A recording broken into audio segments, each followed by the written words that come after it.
Veramente bella, Emanuele Rizzi lotta a Mucelin, l'autore del gol, il pallone verso Eccolo, Scarpa, sempre lui, la rete di sempre Scarpa, lui. 2-1 Bassano. Scarpa è fortissimo, avevo anticipato che c'era da temere questo giocatore soprattutto nel gioco aereo, lo sta dimostrando ancora una volta come l'ha dimostrato nell'arco del campionato, un giocatore che non gli si può concedere il minimo spazio, quando soprattutto dentro l'area di rigore è veramente eccezionale. Marco Scarpa, si tratta della sua 65esima rete in carriera. Marco Scarpa, che è nato nel 72 a Venezia, ha giocato 8 anni con il Mestre, 2 promozioni dall'eccellenza alla D, dalla D alla C2, 6 anni con il Cittadella, la promozione in C1, dalla C1 alla B nel 2000-2001, ha giocato anche nel... Forse come tempo non è stato eccezionale nell'uscita.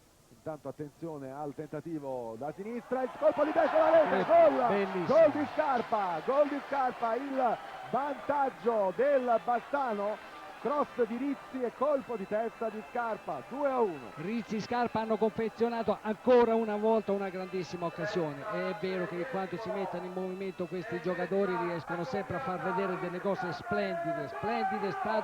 È stata la scelta di tempo di inserimento sulla fascia sinistra di Rizzi, splendido è stato il cross, ma altrettanto bello è stato l'inserimento da dietro da parte di Scarpa, che con un colpo di testa ha bruciato letteralmente tutta la retroguardia del Cuneo.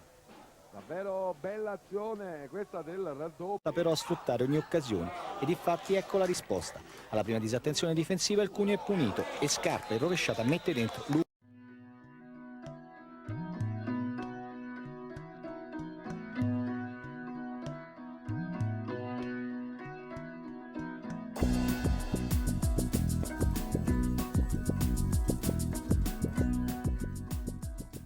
Ed è proprio il numero 9, tra i migliori in campo, prima della mezz'ora a regalare questa volta di testa il 2-2 definitivo. Nel finale però è il Cuneo.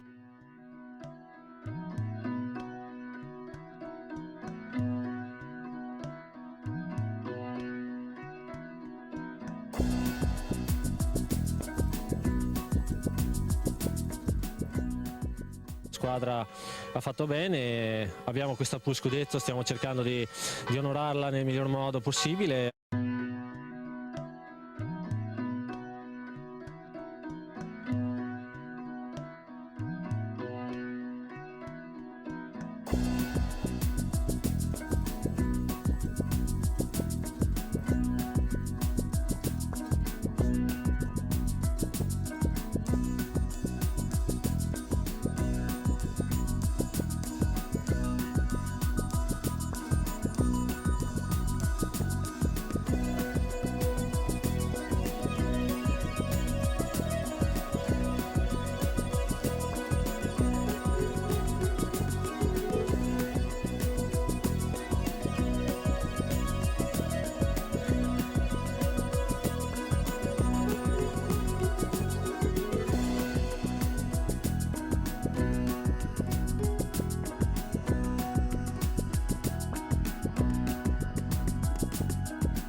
Scarpa punta all'uomo, dribbling secco e pallone sul primo palo per il 5-0.